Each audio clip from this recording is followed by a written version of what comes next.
Et en fait, à chaque fois, j'emmène le lecteur dans une immersion dans l'univers d'Harry Potter. Parce que pour moi, l'univers d'Harry Potter, c'est un univers dans lequel il y a des symboles. Il y a tout un tas de messages en fait qui sont cachés et ben forcément en fait quand on fait des métaphores, quand on prend des exemples concrets de personnages qui ont dépassé des choses, des archétypes, quand on prend des exemples d'objets ou de créatures qui viennent nous aider. Dans Harry Potter, on a des créatures qui viennent nous montrer, nous mettre face à nos peurs, nous mettre Mm. face à notre désespoir et voir comment est-ce qu'on peut réussir à créer du bonheur même dans les moments compliqués. Et en fait, tout ça, c'est que des initiations finalement.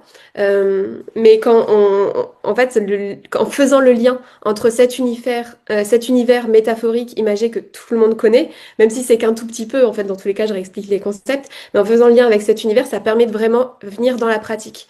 Et moi, ma manière de voir les choses, c'est que on peut pas se transformer en restant juste dans la théorie. Il y a plein de personnes qui lisent des livres, mais du coup, qui vont jamais aller au bout des propositions, enfin, des concepts.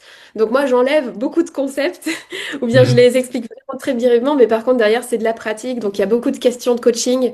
J'ai rajouté aussi dans le livre des bonus immersifs avec des méditations guidées pour pouvoir aller vraiment pleinement explorer ces différentes parties de soi.